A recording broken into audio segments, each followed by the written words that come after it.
Hey, it's Vadim. If you remember many moons ago on this podcast, I used to talk about downloading my free ebook, which was called How to Record Your Band. I've made some changes to it and rebranded it. I've gotten some feedback on it over the many months it's been out, and I've kind of shortened it up a little bit. I've added some figures and some information and removed some information, and it's now called Digital Recording Basics. And it's been rebranded under the DIY Recording Guys brand, which just made more sense because it's more in line with what we're trying to do on this podcast than with what I'm trying to do with my studio stuff. So, long story short, you can download that ebook now, the new version, still at the same link as it was before. So the URL is howtorecordyourband.com. So you go to that URL, put in your name and your email, you get the download link, and then you'll get a couple of bonus emails on some specific gear recommendations that Ben and I have batted around and think are good for getting started with this stuff. So if you already have it, you're already on the email list. I haven't been sending a bunch of emails, but I'm planning on picking that back up. So don't be surprised if you start seeing emails from DIY Recording Guys. But feel free to sign up again and download the newest version of the book. Again, that's the URL is howtorecordyourband.com. Check that out. Our guest on the podcast today is Brandon Tomei of DIY Sound Library. Brandon is a multi-instrumentalist. He's in a couple of different bands and has a solo project. His solo project is called Names Are Violent. His main band is Good Friend Electric, and he's also working on another project called Not Gary. He is somebody who's worn a lot of different hats in the DIY recording process and has a lot of great experience to draw on. We invited him on specifically to talk about vocal production. It was a really fun discussion. It's always good to hear other people's work processes and perspectives. We talked about how to come up with vocal melodies, how to arrange vocal harmonies, different ideas for doing that, where to fit vocals spatially in the mix. We talk about strategies for recording vocals, both main vocals and background vocals. We talk about where vocal production stands in the bigger picture of producing a song. We talk about arranging vocals both for yourself as well as for other vocalists, and some strategies for the actual session when working with other vocalists and when you are the vocalist and the engineer. And then towards the end, we talk about some pros and cons of DIY recording in general. Brandon has recently done an episode on his podcast on this topic, and he's written an article as well, which we've linked in the show notes. So we talk a little bit about the advantages and disadvantages of being a DIY music producer. Check out the show notes for where you can find Brandon's music and his podcast, which is called DIY Sound Library. And soon we're going to be guests on his podcast as well. So look for that. Enjoy the episode. You are listening to the DIY Recording Guys podcast, your one-stop information source for DIY music production, with your hosts, Vadim Karaz and Benjamin Hall.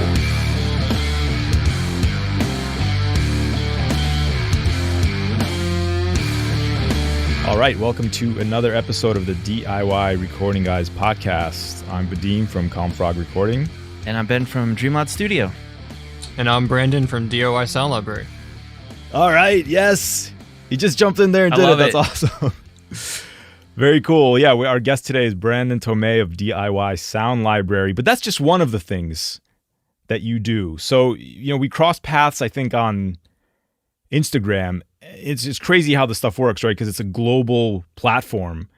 And yet here we are, two guys into DIY recording, and we live like probably less than 30 miles from each other. So that's wild. That is wild. And you're a guy who wears many hats.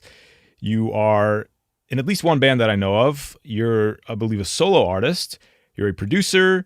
You're obviously a DIY recording enthusiast, and you're a podcaster, all of which we will talk about. and we specifically invited you on to talk vocal production. But before we even get into that, tell us a little bit about your musical journey, what you do, and how you got there. Sure. Well, I appreciate the intro. That means a lot to me. It makes me seem bigger than I really am. And and I thank you again for having me on. I appreciate it. Yeah, so I like a lot of us, I do a lot with music, as many people do a lot with their own lives, dabbling in different things, art and production and all that. Basically, I got started in school like a lot of people. I went to school for recording, got an associate's degree with that, and was lucky enough to get an internship at a record label. And actually, at the record label, I was doing more of music business type of work. Some marketing and research type of things, having meetings with bands. And I learned a lot of the business side of kind of the music industry through that. But I also just loved making my own music, because at the time I was learning guitar and a bunch of different other instruments as well. So that all kind of came together.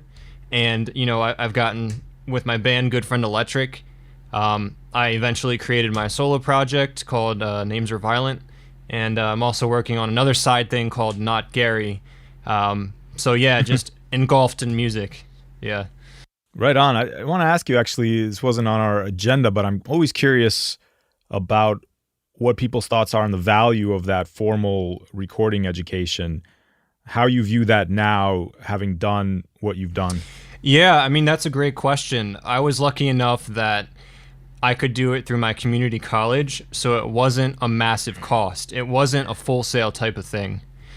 And I was lucky enough, the guy who taught there, Jason Rook, he's worked with some massive industry guys like Shelly Yakis, who's worked with like Steely Dan. I don't know, kind of like lucky there that I was able to pay a fair price and get a really good education out of it. And I think there's certain situations where maybe like the music production side is overpriced in terms of traditional education. Yeah, I agree with that. Gotcha. Curious too, on that same topic, were you dabbling in recording before you decided to go to school? Well, yeah, I was dabbling in it. I had FL Studio and I was kind of making some beats, and I was playing guitar and recording that. And I just fell in love with creating your own songs and creating your own landscape in audio. I just wanted to follow that. I wanted to follow that passion so much that, I saw this as an opportunity to hopefully make a career out of it. Cool. What year was that, by the way? Was that recently or? So that was 2016. Okay. Yeah. It's a little bit more recent. I was going to say, it must be somewhat recent because I also started with FL Studio, but when I started, it was called Fruity Loops. Yeah. That was a while back. Yeah. So, yeah, I guess talk a little bit about maybe too how you got into the podcasting game and what you do with, we can talk about it again later on as well, but just curious about DIY Sound Library and how that came to be. Yeah, I mean, it's kind of a similar idea to the same thing that you guys have here. It's just that a lot of people in this industry do a lot of things themselves. At least locally, I've seen a lot of people try to record their own music. They also play their own music, and they also promote it and put it out and release it themselves. They're not necessarily signed to labels. And I wanted to use my expertise with audio to share what I've learned along the way, essentially. I'm not like super famous, I'm not super rich, but I have had some successes along the way, so I think it would be really cool to kind of build my own thing and also share it with people to help people out through their journey with music. Awesome. Cool. Well, we're definitely big supporters of that and the DIY recording, people getting into it in various degrees. Yeah. So let's dive into some vocal production stuff. And the reason we were kind of talking about what topics would be good. And one of the reasons I thought this would be a good one is because I think you bring a unique perspective where you are oftentimes writing and arranging vocal melodies and lyrics for yourself, right? For you as an artist or for your bands. Whereas Ben and I think, don't really have as much of that experience. I think we're more doing it, if we are doing it, we're doing it for other people. Mm-hmm. Ben is a background vocalist. I am not a vocalist at all. So maybe let's start there and let's start talking about the perspective of writing vocal melodies, how you go about it, knowing that you're going to be the performer? Right, right. Well, for me, it always starts with experimentation. And again, I'm not like the biggest or best vocalist ever. I'm really not. I try to like scoot away with effects and stuff like that too. But yeah, no. For me, what makes a good vocal is something that moves you, something that has some kind of feeling and emotion to it, and I find that easily through experimentation. And even when I'm like coaching someone else for their own vocal part, I always just encourage just mumble words. Don't even like make it serious. Just figure some kind of melody out first. And I start with the melody and go from there. So do you mean when you say experiment, are you typically experimenting with your voice, or are you doing some kind of like arrangement on a keyboard first, or how does it look? Yeah, that's a good question because it's actually a little bit of both. It starts with the voice. I mean, the voice is always the first part. I'll just kind of like mumble some melodies, whatever it is, and try to find something that gives me goosebumps. But when it comes to really producing it, kind of after that fact, I'm always on a piano, kind of dialing in different notes, different rhythms, and especially the harmonies on the piano. That's really where that comes in. But for me, it starts with just the vocal. Cool. How far along into the production are you normally before you start messing with vocals? Honestly, for my stuff, well, I mean, the Not Gary project is kind of different because they'll get my friend Grant and my friend Mary, they'll do the vocals almost first. But like 90% of all of my other projects, vocals are probably the second to last thing. Okay. Yeah.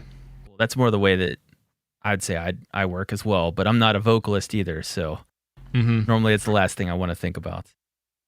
Yeah. And is that like, I guess from a consistency standpoint, I'm wondering just in the songwriting process, are you guys approaching it, is it like pretty algorithmic where you're like, all right, we typically, we're going to build a song today. We're going to start with a beat and then we're going to put in a guitar and then, you do all this stuff. Or are these ideas coming to you from the ether from all over the place? Sometimes it's a beat, sometimes it's a vocal melody. Like how structured is it? Yeah. When we're creating the songs, most of the time it's not structured. It's not very linear. It can come from many different places. And a lot of the times it comes from just fiddling around on the guitar or a synth progression. But yeah, it's definitely like, to use the word multifaceted. It comes from a lot of different places, and sometimes it does come from the vocal directly, but that's more rare, I think, in my situation. That's kind of cool. And because of that, do you find that your music kind of, or the style kind of takes on a life of its own from song to song, depending on where that vocal melody comes from? Or do you guys try to rein it in and all make it sound like, you guys? Does that make sense, the way I'm framing that? I think so. I think in terms of like the style and the vibe, kind of just naturally comes from how we create our melodies and the tones of our singers. So like for my main band, Good Friend Electric, our lead singer Grant, he has a very distinct, unique tone to his voice. So almost no matter what he sings, it's gonna sound very unique to our band, no matter what. Yeah. Cool. And the other two projects, Not Gary and Names Are Violent, are you the vocalist in those? So Names Are Violent, I do vocals in that. I'm like the lead vocalist for that. And Not Gary, I do some background stuff. And Good Friend Electric, I might do some background stuff, but very minimal. Okay. I guess I didn't realize that. Are you ever arranging vocal melodies for the other vocalists? Yeah, that if anything, I probably do that more than just singing myself. Okay. Which is why I'm really interested in vocal production, because I work with people and I kind of coach people on how to create them. And I feel like there is a massive ceiling with, especially certain genres like pop, Like there's so many like tricks they're doing that it just sounds so good, and I want to reach that level and figure that out.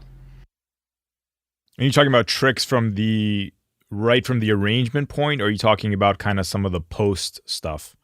Definitely both, but more so the arrangement side and the performance side. Right. Yeah, that's very cool. I mean, I think you're absolutely right there, especially in a genre like pop, where some of these pop mixes, I just can't believe, like it's 80% vocal, because that really is the feature. It's the focal part of the song. And so there's a lot that goes into that, some of which we've talked about on previous episodes. And maybe that's a good place to go next, is when you're arranging for pop, and we've talked about how maybe you come up with the main vocal melody, and then you're saying maybe you flesh that out further on the piano or the keyboard. What happens next? What are the other production factors you consider, whether it's background vocals or how to spice that up from an arrangement standpoint? Yeah, so I don't know, with like a pop song, so much of it revolves around the vocal that I'll find myself changing instruments and rhythmic stuff to fit the vocal better after the fact. So it's almost like for my process, I'll have the song already and then do the vocals. And then the vocal comes in and it's like, wait a minute, maybe you got to add or take away the synth part. Maybe you got to take away this drum part. It's like clashing too much. The rhythms don't match up. Or maybe you can just make it 10 times better by layering things to follow the vocal melody or the rhythm of it. So it's kind of like you're reassessing the song completely at that point. I mean, you got to be really humble to take that approach, especially if you're arranging for somebody that's not even you singing. I'm just thinking of, it reminds me of whenever I was growing up playing in garage bands, or even after high school, because I was a lot more into the rock scene and the hard rock. And basically we just found somebody that could sing a little bit to sing over top of our amazing riffs. And it didn't matter what the riffs were, or if they were running all over the vocals, they just had to deal with it because we were the musicians. But that's definitely the complete opposite mindset of pop. And so that's cool that you've developed that mindset.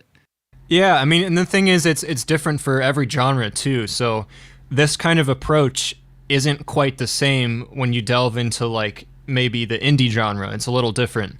But in terms of like an indie pop or a pop type of mix or production, the vocals are definitely huge, and the production on them and the recording and the arrangement of it is just so key. Yeah, absolutely. So, okay, so I like what you said there, which is that it's almost a bit of an iterative process. You said you think about the vocals last, but once you get the vocals, because they're so important, you might go back and actually readjust the arrangement and to fit the vocals, which is a really cool approach.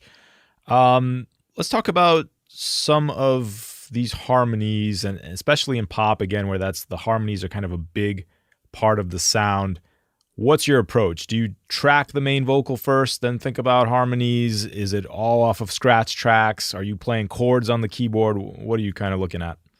Yeah, so typically I start with the lead vocal track, and I try to get that down as best as possible. And then once we feel like that sounds great, that's when we'll move on to harmonies and background parts and doubles and things like that. So I guess because like the lead vocal really is the thing that's up front and in your face the most, that kind of matters the most. So, I'll start there and go from there and build it out on top of that. And is the process similar where you have your main melody and then are you starting with voice and just trying to like pick out harmonies as they come naturally to you? Or once you get into those layers, is it pretty much you're using instrumentation and whatever knowledge of theory you may have to come up with those kind of like, I know a third interval is going to sound good here? Or is it kind of more out of the ether, like I said? Yeah, I mean, it's definitely a mixture of both, and I hate that answer because it sounds so cliche, but it really is. Like for me, like I love harmonies and sounds that are a little bit unconventional. So things that slightly push the boundary, but it's not too weird that you don't like it. So I'll try to use some of my basic music theory knowledge and say like, like a basic third or a fifth on top of this lead vocal will sound great, and that'll be like a nice harmony to it. But if you want to get a little jazzier with it, you can throw in the seventh or the ninth interval, and that's almost like stacking chords. And at that point, it gets deeper into theory, like what's the chord that's playing underneath the song in any given moment. And then that, for me, that's how you determine the harmonies. It's like, what's the chord underneath of the production? And that's how you figure out what you want to add the vocals on.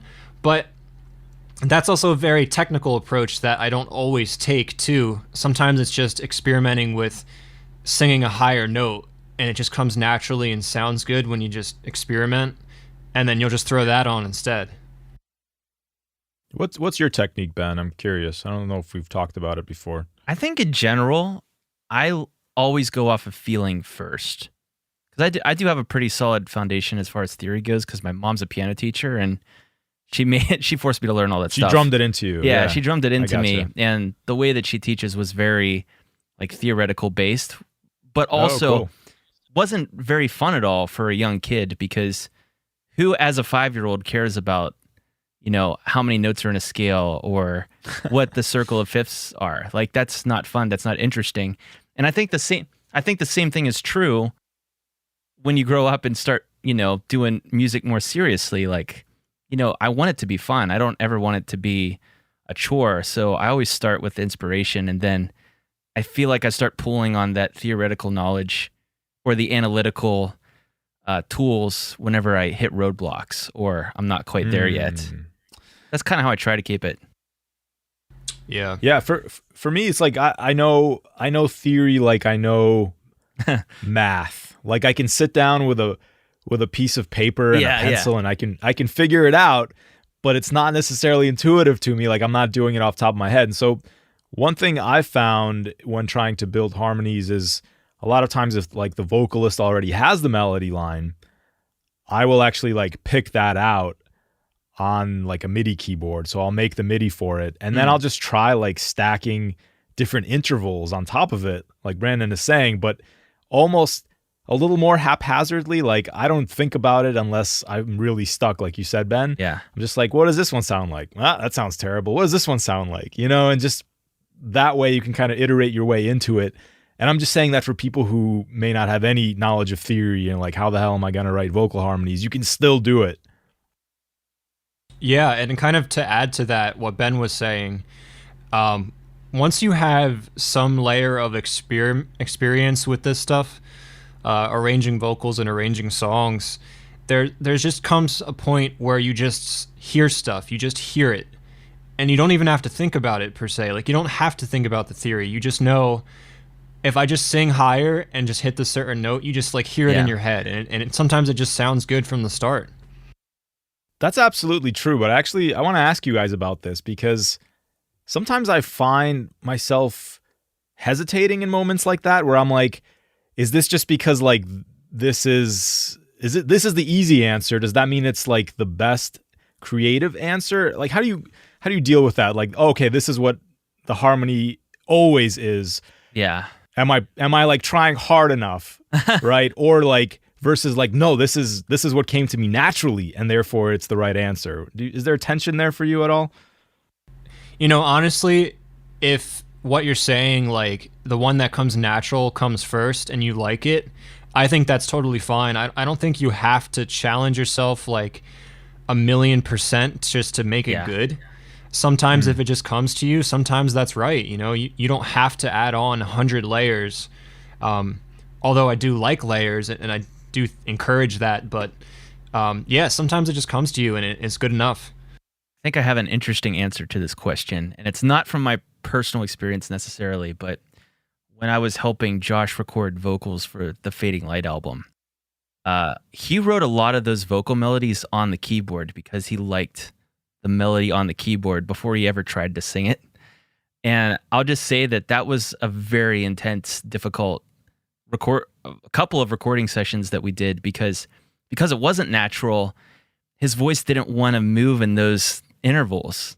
It was unnatural to to the way that he normally would sing. And so I think that, like Brandon was saying, if you decide you want to go that way, maybe a good approach is, why don't you challenge yourself 10% instead of 100% challenge, because it's going to take a lot more time. It's going to be frustrating. So it's definitely great to push yourself with every new project that you do, but baby steps. Yeah, and that's a great point. And kind of like adding to that, Ben, is a point I have here on my notebook is performability. Like, you don't want to create something that you can't even perform. I mean, the whole point is to capture performance. If you don't feel like you can confidently get a good take, there's no point in having a crazy midied out part that you can't sing.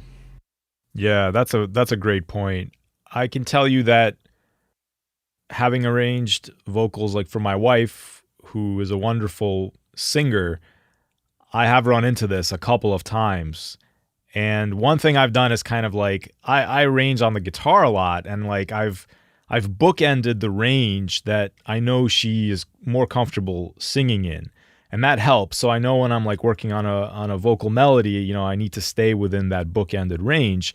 But the intervals thing is a great point too, because sometimes some intervals are just harder to sing, and if you don't get that good performance, you're not going to be happy with the vocal melody. But you guys took it in a bit of a different direction. I was even more thinking of not so much technical difficulty, like technically pushing yourself, but more. Actually, I heard Tom Waits talk about this in an interview once, and he was saying that Tom Waits has recorded like 40 albums. And when he gets song ideas in his head, he's often like asking himself, is this an original idea? Like, first of all, did I hear this from some other artist? And is that why it's coming naturally to me? This is actually Smells Like Teen Spirit or whatever. Yeah. Or like, have I written this before, right? Yeah. That's interesting. I've ran into that a few times, yeah. Okay.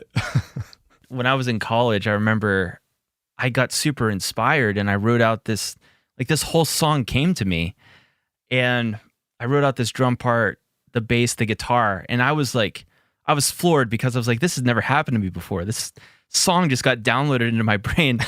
And then a week later, I was listening to Audio Slave, and I was like, dang it, this is their song. Like, it somehow subliminally got downloaded in there, and I didn't realize it was them, but I was like, it was like verbatim, like their song. Yeah, that same thing just happened to me last week with Not Gary. We were doing a harmony part, like literally a harmony part, like vocal production harmony part for the lead vocal, and we just like Grant just naturally sang this harmony that started up high at like the one in terms of like the interval or whatever, and it walked down, and we're like, that sounds so familiar. What is that from? And after like a few seconds, we figured out it was like a Pocahontas song. Oh my gosh. But we kept it in there. Like it's staying in there, and we're not taking it out. See, I think that's appropriate. And that brings up a nice, interesting segue. When you run into those certain things that is kind of, okay, this is kind of a ripoff of another song. Like, what do you do about that as far as, do you scrap it? Do you come up with something new? Or do you change something else to make it still your original idea? You're being influenced by somebody else, but still making it your own. Yeah, I think as long as it sounds different enough that it's not identical, that could even just be the tone. Like if it was sang by a guy in the real recording, but the girl is recording the vocal and she sings it more angrily, I think that could even be good enough, even if it's not a direct melody change per se. Yeah, I mean, we had Samori Coles on the podcast, and he's not, obviously this isn't an original idea, case in point, but there's 12 notes in music. There's nothing new under the sun. Yeah. Right? There's nothing that hasn't been done. So like on some level, if you dig deep enough, like every idea has already had some iteration. So I think it's totally cool to be like, oh, this is a little too similar, and then tweak something a little bit, but you just drive yourself crazy, I think, if you were like, I'm trying to find the combination that's never been done before. Like that's going to be rare, especially in pop, right? Where we're talking about like 4/4 meter and like really some really strong archetypes of what a pop song is. Right. Yeah, totally agree. Totally agree. So let's move on to, you have this great concept of using open space in an arrangement. I can't remember what episode of DIY Sound Library it was where you went through like the anatomy of a song. Was that a Names Are Violent song? Yes, I'm pretty sure if I remember correctly. Yeah, that was a Names Are Violent song. I think it was Valentine before. Yeah, it was a song that kind of, the progression kind of builds up as you move along, and you're transitioning from very sparse vocal arrangement to a very busy vocal arrangement towards the end. So talk about this idea of open space and its role in a vocal production. Like the role of silence in a vocal production, I guess, is maybe one way to say it. Yeah. I mean, I guess the whole point with when I arrange a song, the idea is you want to take the listener on a journey, right? So, for instance, in that song, I started it off kind of soft and quiet on purpose, and kind of almost like a minimalistic approach to the vocals. And the whole idea was that, the first chorus, it'll be a lot bigger, and the second chorus will be like really big, but still have that verse be spacious. And I think that allows the vibe to be different. It allows separation from the chorus to the verse. And it allows, for instance, effects like delays or reverbs to kind of hear them audibly in the mix. It also allows instruments to shine through. Like, sometimes verses are stripped down on purpose, but it has a certain groove that you just want to hear the groove. And you don't need tons of vocals there. So having that space can be really important. And it's always a balance between finding out where to put the space and where to fill it up with layers. Really cool. That brought kind of a tangent point to my mind that I wanted to ask you. So when you're coming up with these vocal ideas, you're deciding how much space you want in a vocal performance, are you tracking or are you coming up with ideas pretty dry, no effects is what I mean? Or do you like to keep a certain stock reverb or delay to kind of hear what that would sound like and inspire you? Or does it depend on each song that you're coming up? Actually, honestly, like when I'm creating the vocal itself, I really don't use much effects. I just kind of figure out the melody dry. And then sometimes, like occasionally, I'll hear a delay on it and then I'll put it on just to see. But most of the time, I'm creating the track itself just with a dry vocal, like a dry idea of what this melody and rhythm is. Yeah. That's more like you get inspired and you think, oh, this part might sound cool with a delay on it, but you're not tracking that way. You're just hearing it like that in your head. Exactly. Yep. Yeah. Cool. Yeah. I mean, you did mention effects and the role effects have on, a lot of it is dependent on the genre, but that is an interesting idea of like using effects almost to drive inspiration. It sounds like that's not really your approach, and I've never really played around with that either, but it is an interesting concept of like, would your arrangement look different if you were playing around with it like through a delay pedal or something like that, Well, I think you're completely right. I think in today's world, effects on vocals are almost everything, and it completely changes the game. For instance, SoundCloud rappers, like auto-tune does magical things, and like I feel like that genre like wouldn't exist without it. And certain rappers you can just throw on the auto-tune and it sounds great, and it's almost like a household thing now to have that and really record with that effect in mind. And so that kind of brings into the idea of like different tones and vibes. I know that's vague, but like having these tonal ideas in your mind beforehand, such as the autotune or maybe distortion or like any effect really, that can change the vocal line and the melody itself sometimes.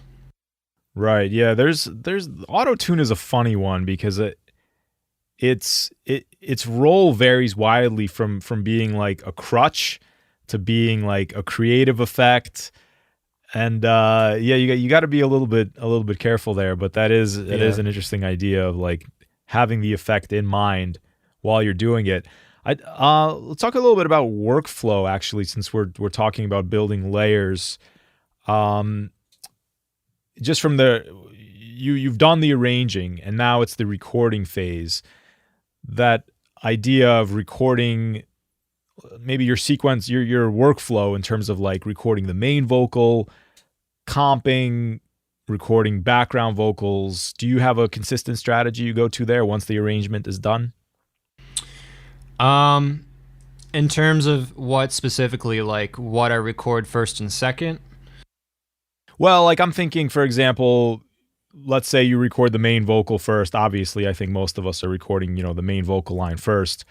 But then there's this question of like, now I have 10 vocal takes. And they're maybe a little bit different. Do I go through and comp them? Do I start playing around with background vocals? Do I, do you do your editing in there somewhere? Like talk about that. Right. Yeah, no, that's a great point. I think a lot of people do this very differently, and there's no right or wrong way to do it. But the way that I do it is very different than that. I just delete it if we're not going to use it. There's no point to me to have it if you're not going to use it. So, and it doesn't mean that we do the whole song in one take, because that's very difficult to do. But it means maybe we're doing it in sections, and we do it till we get it right. And so if it's not right, then I'll just delete it and we'll re-record it.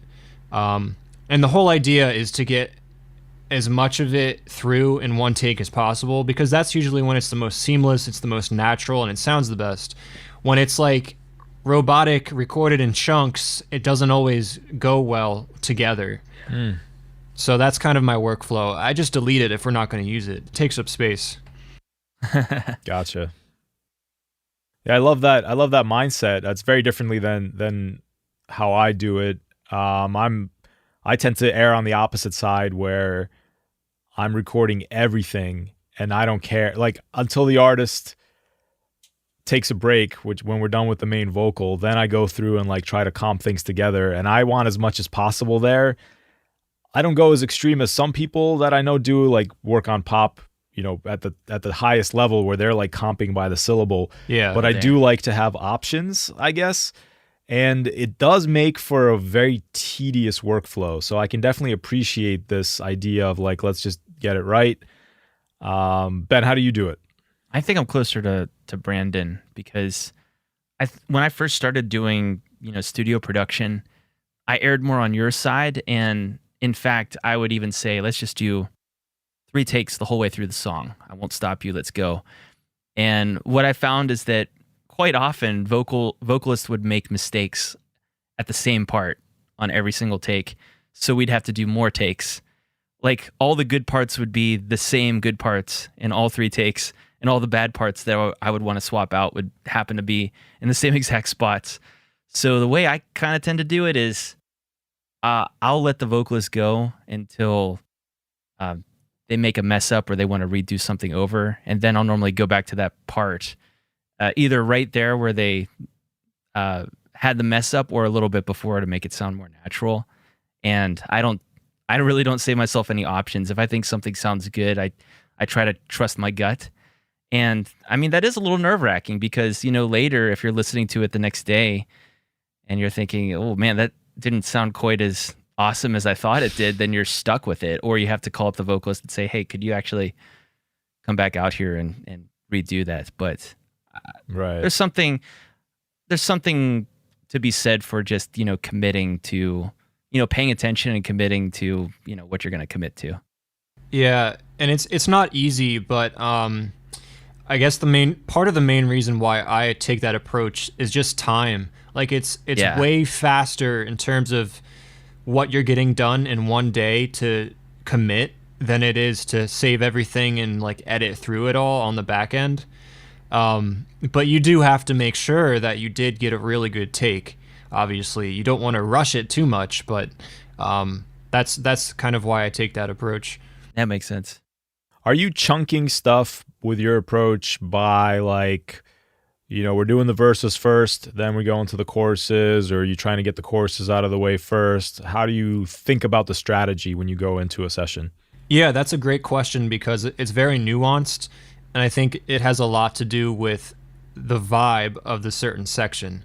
For instance, if the verses are supposed to be soft, maybe whispery and quiet, we will do them one after each other. And then if the choruses are supposed to be loud and aggressive, we'll do those together. So you're kind of like, you're melting the vibes together take after take, and then you're kind of having like a mental break. All right, now we're doing verses. It's supposed to be chill. And then you can get both verses one after another. Gotcha. And are you adjusting any gear settings, positions, preamp levels, anything in between those transitions? Let's say if a song has like a massive chorus and a quiet verse. Yeah, I will slightly. I mean, I really don't have a complicated setup at all. And I definitely should buy more gear to help that. Like I don't have any don't do it. Outboard compressors or anything, which I should have, but yeah, like if it's a significant difference, I'll lower or up the gain a little bit just to compensate. Yeah, Ben and I have talked about this in the past, and it was I didn't used to do that.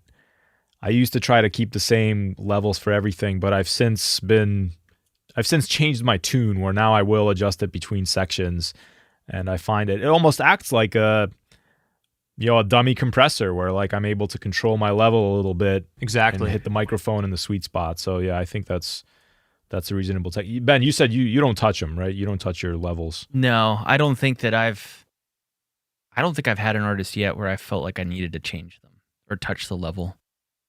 So all your stuff is on full blast anyway. So everybody's just going hard, well, right? I mean, funny enough, I love using a lot of compression on vocals. So my goal is to kind of squash the vocals so that it just is pegged and doesn't move. Yeah, right. I will say that like I find like compression, as I've done this more, I find myself actually using more compression. Where starting out, I felt I was a little more ginger with it. So maybe let's get into some of that, like a little bit of just processing and effects. And we had on our list here, we touched on auto tune, but I'm curious what you guys think about that use of distortion and other effects. What role do these effects have in your workflow? I mean, they definitely have a huge role because you could have a whole background vocal section purposefully be entrenched in distortion and EQ filters and a phaser effect or something. And that can be its own thing. It's almost like its own universe that you created, maybe panned off to the left for a certain section. So, typically I don't use that kind of stuff all the time on lead vocals that much. It's like, it's very sparse and kind of like ear candy type of thing where it's here, it's there, and it pops in and pops out. But I typically don't use effects layered on top of each other all the time. I think it can be too much, at least for the genres that I do it in. But I guess in terms of compression, it's also like a feel thing. Like a pop song will be very compressed with the vocal. For like an indie song, it could be very different. So it kind of depends on the genre you're in too. It does, yeah, a lot. Well, that's great. It's always great to get other people's perspective. I will say for me, going into sessions with vocalists is the most nerve-wracking thing that I'm doing as an engineer because I'd agree with that. Yeah? Yeah. Like if I got somebody in there playing the guitar, it's like I don't care. I'll make them do 1,000,000 takes.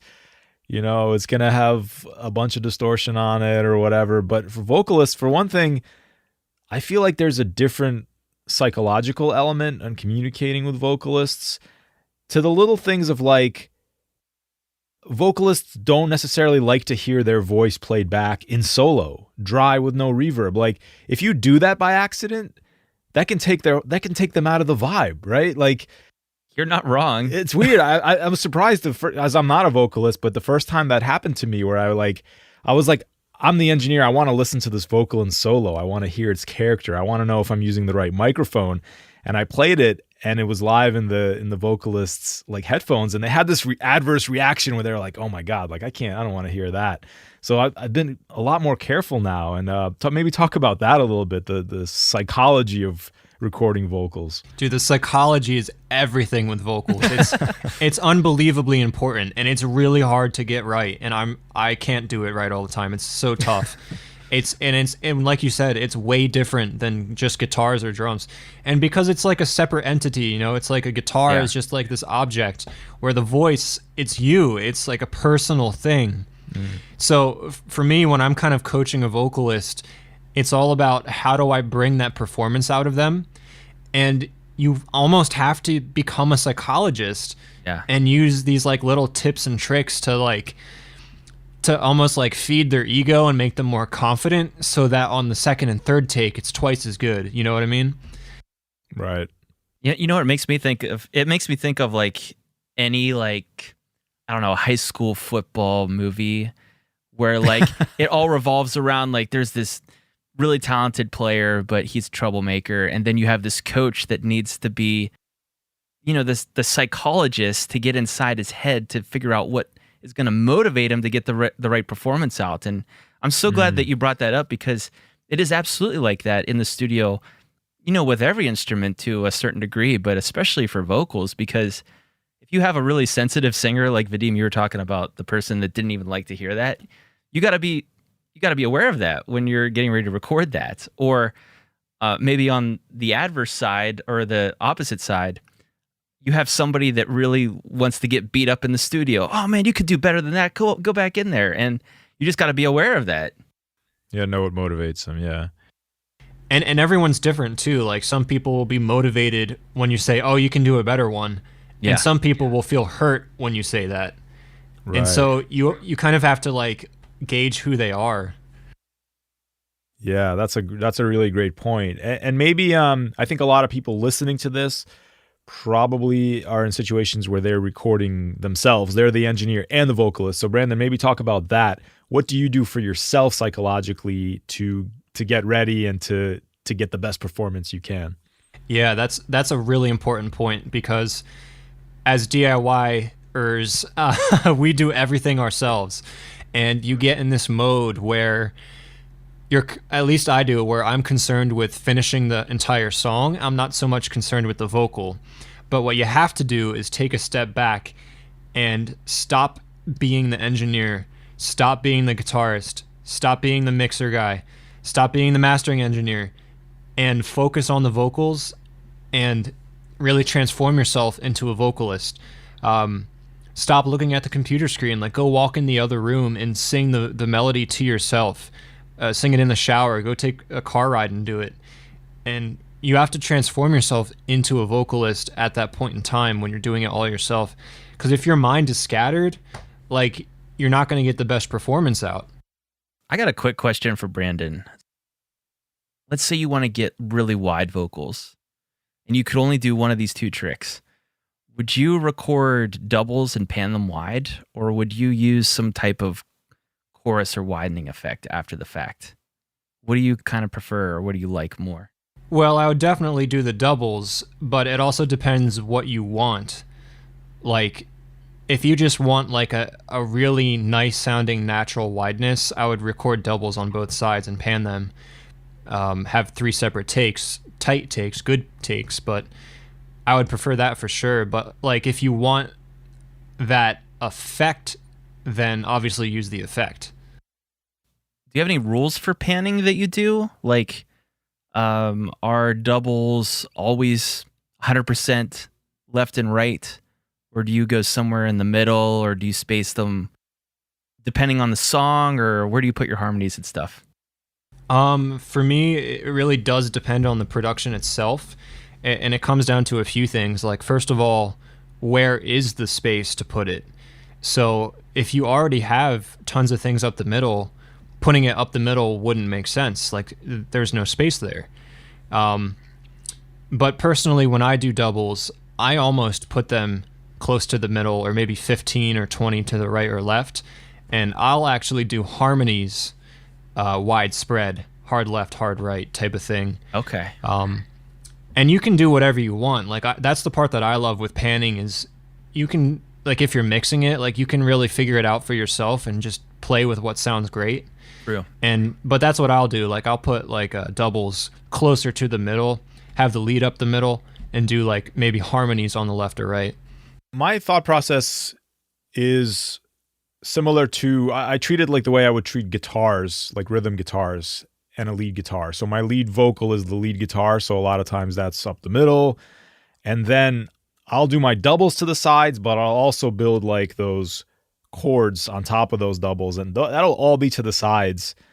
And again, it of course depends on genre. I'm talking about like a big pop production, but I like that effect of like, again, I just think of like big, everything is metal to me. Every music is, All music like is metal, yeah. So I think about like metal guitars where I'd have chords, big chords on the sides, and I try to kind of replicate that with vocals. But I do like the idea of, I'm gonna have to play around with that, of like keeping everything tight in the center, because I imagine what you're getting is like a bigger, fatter vocal in the middle of your stereo field that way.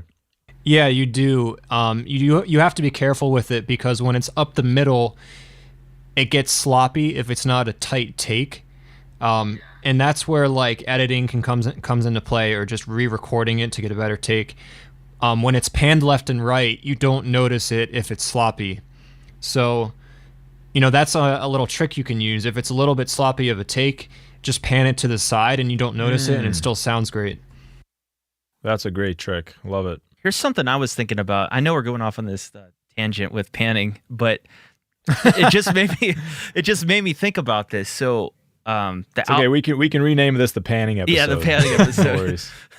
How to pan your vocals in 3 steps. I don't know. But anyways, so Vadim and I, we just finished up. My sister released a solo album, and one thing I noticed about working on the production of that, we did a lot of harmonies and put them on the sides. And when I was listening in mono, a lot of those harmonies kind of disappeared with the mono replayability. And I'm wondering, have you ever run into that? And is there anything that you've thought of doing to kind of preserve the mono compatibility, or make those, not just with mono, but in the car, or you're listening from somewhere that has maybe more of a mono soundscape than a stereo, to kind of preserve the full like vocal sound? Because sometimes the vocal just doesn't sound right if it's just the melody. Like sometimes the vocal is built to have like the whole chord of the melody and the harmonies together. Right. You're completely right. A lot of that comes down to a good mix. So, it depends how you're referencing your mix. Are you referencing your mix just on your computer? Have you played it through a real stereo system? And all these different platforms change the way you hear the mix. And so that's why when you hire a good mixing engineer, they'll be able to hear that stuff and kind of level it out. But personally for me, like if I'm trying to mix it, honestly, I really don't listen to anything in mono when I'm just casually listening, so I don't see too much of a point on focusing on that. So, and I know that's counterintuitive to like the engineer landscape out there, but I don't know, like I always just listen to it in the car or like with headphones on anyway, so if it sounds good there, then I'm fine with it. Yeah, that's. I'm glad you brought that up, because I used to be a real stickler for mono. I was like, I want this to sound great in mono, and I was actually watching like Chris Lord Algae was like doing a Q&A online, and that's exactly what he said. Somebody was like, how do you mono compatibility, this and that? He was like, dude, nobody listens to music in mono, and just like totally blew the question off. He's like, this guy mixes Muse, and like he's a top-notch mix engineer. So I've backed off of that as well, of like how concerned I am with mono. I'll still listen in mono, because if there's a big problem, you got to fix it. But that's not the way most people listen to music for enjoyment when they're focused in on it. So yeah, I agree with you there. I mean, there can be some issues with like phasing and stuff, but I guess most of the time you don't really hear it. Right. Well said. Cool. Well, if we got a couple minutes left here, we can talk a little bit about, you recently wrote an article on the pros and cons of DIY, and then you did a DIY sound library episode on that as well. So maybe give us a quick overview of that, because I think this is very relevant to our interests. Yeah, I mean, I don't have the specific points with me right now, but I think there's value to both sides of the coin. I think there's huge value in doing things yourself. I think you can take a lot of initiative yourself and get things done, get things finished, and learn a new skill yourself and get better. So I encourage that. But on the other side, there's people like maybe like with my band where we're not signed yet or anything. We've been doing music for several years. Why haven't we popped off yet? Well, we've been doing everything ourselves from this point on. And recently when we started hiring better people to work on our music, we've seen better opportunities. So not being afraid to work with other people, to save up your money, and to not do things DIY can actually help you. So I don't know. I see it both ways. I think maybe if you're like really trying to up your game, working with other people can help out a lot. One good point you brought up in the episode. I haven't had a chance to read the article yet, but you said that one door that was open for you guys was that you paid somebody to mix your album, and then that person recommended your band to somebody else, and effectively that's not necessarily a reason in and of itself to hire somebody, but it is one of the potential benefits, is that like you're meeting people, they're hearing your music, and that can lead to opportunities. You want to elaborate on that at all? Yeah, I mean, that's almost the biggest point why you should work with other people and network, is like you never know who they are, who they know, and they could just be the person to send you off and like do really well with your music. So we were lucky enough that mix engineer recommended us to Exploding in Sound Records. It didn't go anywhere with them. They didn't reach out to us, but that's totally fine. Like, we were super hyped to have him do that, and we didn't ask him to do that. And we're just thankful, and like, you never know, like working with other people, that could happen. I love that. That's really, really, really great advice. Yeah, and it's counterintuitive too, because it's hard to trust other people when you have your own process, your own way of doing things, and you really want to stay unique. You know, you don't want other people's influence, but that can be a bad thing in a certain way. You know, it's good to trust others, especially when you know who they are and you trust them. Yeah, I think, you know, that from the opportunity standpoint, I think is a huge point. But even from a quality standpoint, I mean, I'll just talk about an experience Ben and I had recently. With, you know, Ben and I both do mixing and we both do mastering. And this started a couple months ago where I sent a mix I had done to Ben for mastering, and the master came back. I was like, this sounds great. Like, he fixed the problem I had, and now it sounds better. And then we did the same thing vice versa, where like Ben did a mix, he sent it to me for mastering, and he was like, this sounds great. So like, yeah, you know, just getting that second opinion, second set of ears. And you mentioned that on the podcast as well, of like a lot of songs you listen to or movies that are made. There's a lot of people working on these things, and that's for a reason. It's because you get everybody adds a little bit something to it. And with a lot of people working on it, sometimes it's actually harder for things to go wrong, because if you're steering in the wrong direction, somebody will catch it, if that makes sense. Yeah, and it's the idea that everyone's an expert in their own right, their own field. So you're working with a giant team of experts. A lot of the hit songs today are written with 3, 4, 5 producers and writers at the same time. It's not just one person. One person does not do everything nowadays, especially at like the highest of levels, for instance. So yeah, I mean, it's huge. It's crucial. Yeah, a couple things. So I did read your article, and a couple things that jumped out to me whenever I was a great article, by the way. And thank you. It was published at Endless River Studios. That's not your website, is it? You guessed it on that? Is that what I heard, or is that yours? It's my friend's, so he just started that recently. Awesome. And I guest wrote on it.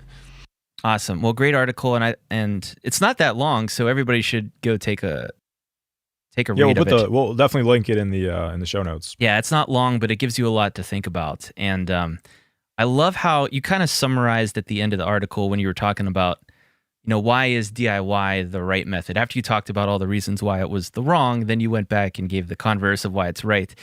And you were kind of talking about how you can retain the most freedom and creativity with DIY, but I think even going farther than that, which is absolutely true, it's kind of like the only real way to start in the music industry, like nowadays. Like, even if you don't ultimately want to be a DIY artist, it goes a really long way, whether you're trying to prove your worth to a record label or trying to land a job somewhere, just to kind of show some initiative that, hey, I can go and learn, and look how far I've got it with myself. Now, if I can get your help, how far can we take it? That is so true. And it just makes you so much more valuable to show that you can start something yourself. You can learn a certain skill. You can put out this record. Like, it shows a lot, and it's really important that people can at least get that skill, even if they don't do it forever. As far as recording goes for me, I think I started maybe more not DIY, because I had experience in a real studio and kind of watching the engineer fiddle the knobs, and I can remember simultaneously feeling like this is so awesome and what the producer's doing is magic, and simultaneously feeling so frustrated with not being able to communicate what I wanted it to sound like to the engineer and kind of get that result. And I mean, that's why I wound up, doing the studio stuff myself, is because I wanted to be able to, get my artistic expression out in a more direct way. But I'm kind of curious, like, where did we all come from? Like, Brandon, did you start off with like experience in your band seeing that kind of stuff, or did you completely start the DIY route?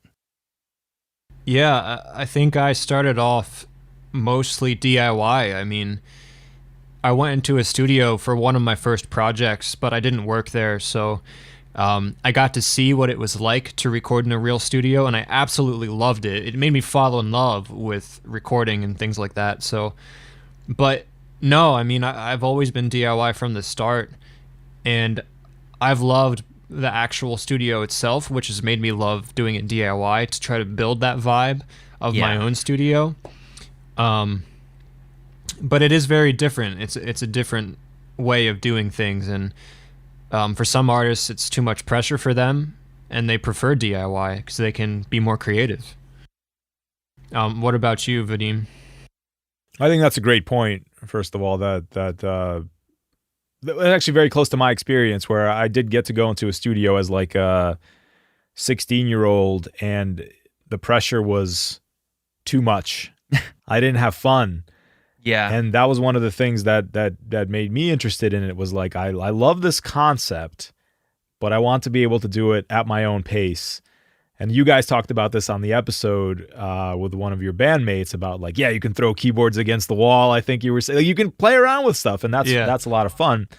And I also appreciate Ben's point there, which is that like by doing it yourself, you start to develop the language and you start to develop the communication skills till then, where if you had the opportunity to work with a big time producer, now you can communicate your ideas in a better way than like, it just doesn't sound right. I don't know what's wrong with it, right? Because you twiddled the knobs. And so that is, I think that is two very important points and two very big reasons to try DIY. Very cool. Well, it's a great discussion, guys. Brandon, I have a couple just quick hit questions for you. Just feel free to be as brief as you want. Let's go. I'm going to ask you about your desert island microphone. If you could only use one microphone for the rest of your life to record everything, what would it be? SM57. I knew it. Good answer. Yep, there it is. Okay. What's a piece of gear if I gave you if I said you can log into Sweetwater right now and put any piece of gear in your cart and I would cover the cost, what would you get? That's a tough one. Maybe an AKG 414. Okay. Nice. What's the studio purchase you've made that you've regretted the most? Oh shit. Cheap drum equipment. Oh, that's a good one. Like drum kit stuff? Yeah, like this hi-hat that I have, it's just like really shitty. Is it the Sabian? What is it? The B8s? Is that the ones that everybody craps on all the time? It's a PDP hi-hat stand. Oh, the it's the hi-hat stand. Okay. Yeah. Okay. Gotcha. And if you could record any one vocalist, living or dead, in your studio, who would you choose? Oh, Michael Jackson. Nice. Great Good choice. answer. Well, Brandon, where can people find your work, your music, anything else you'd like to share? Yeah, typical stuff. My music is on Spotify for Good Friend Electric. Not Gary is coming out soon. It's not out yet. That's a new project. And Names Are Violent is out on Spotify and everything else you listen to music. My podcast, DIY Sound Library, that's DIYsoundlibrary.com. We also have a link tree, so you can get some free resources there and follow us there and follow the page. Very cool. We'll definitely put that in the show notes. And thanks for doing this. It's great to be connected with other people who are waking up in the middle of the night thinking about how to make that snare and that vocal sound better. So it's always nice. And since you're in my neck of the woods, eventually once we are able to see other human beings again, it'd be great to meet up for a beer or something. Yeah, I would love that. That would be great. Thank you so much for having me on. I appreciate it. Cool. And thanks for coming on, man.